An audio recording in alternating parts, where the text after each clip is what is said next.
This is VOA News via remote. I'm Tommy McNeil. Globally, more than 498,000 people have died from COVID 19, more than 125,000 in the United States. The number of infections globally is approaching 10 million, 2.5 million in the U.S.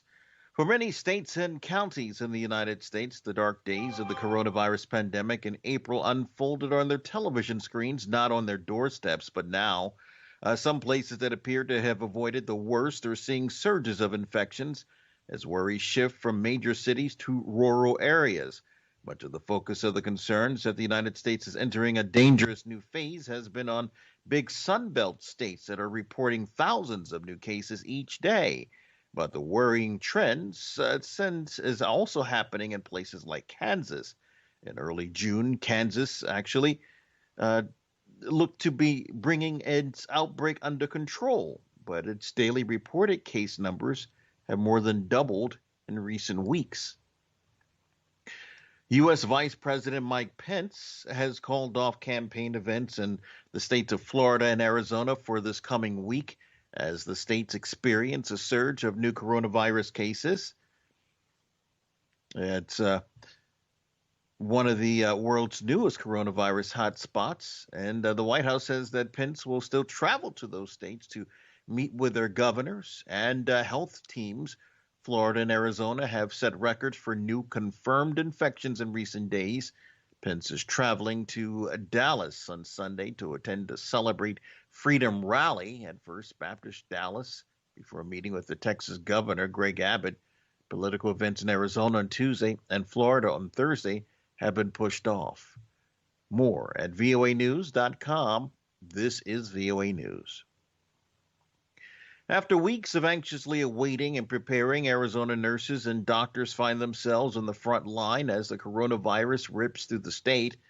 It's one of the world's newest coronavirus hotspots. A trickle of a few virus patients in March became a steady increase 2 weeks after Arizona Governor Doug Ducey ended a stay-home order in mid-May and is now a scourge with no end in sight. For younger nurses, some of the hardest deaths are young, previously healthy patients who succumb, including a woman under age 25 who died in Scottsdale. One nurse said she's never seen so many deaths. The Brazilian government has announced an agreement with Oxford University and pharmaceutical company AstraZeneca to produce a promising coronavirus vaccine that's undergoing tests. Brazilian Health Ministry authorities said Saturday that the country will pay $127 million and receive material to produce 30.4 million doses in 2 batches in December and January, which would allow it to quickly start inoculation efforts if the vaccine is certified to be safe and effective. The total deal is for 100 million vaccines for a country of about 210 million residents. Brazil, where coronavirus infections are still on the rise, counts more than 1 million confirmed cases and more than 56,000 fatalities.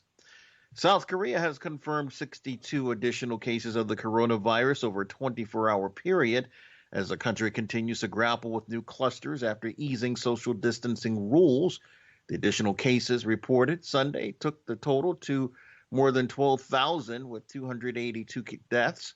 The Korea Centers for Disease Control and Prevention says that more than 11,000 of them have recovered, while over 1,000 remain in quarantine for COVID-19 treatment.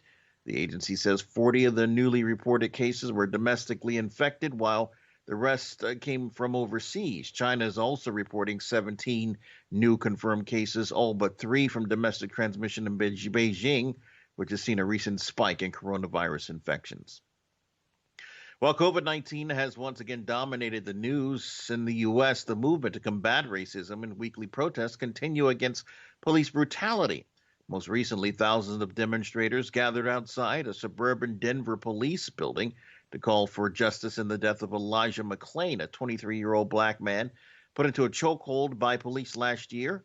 McClain suffered cardiac arrest on the way to the hospital and was later declared brain dead and removed from life support.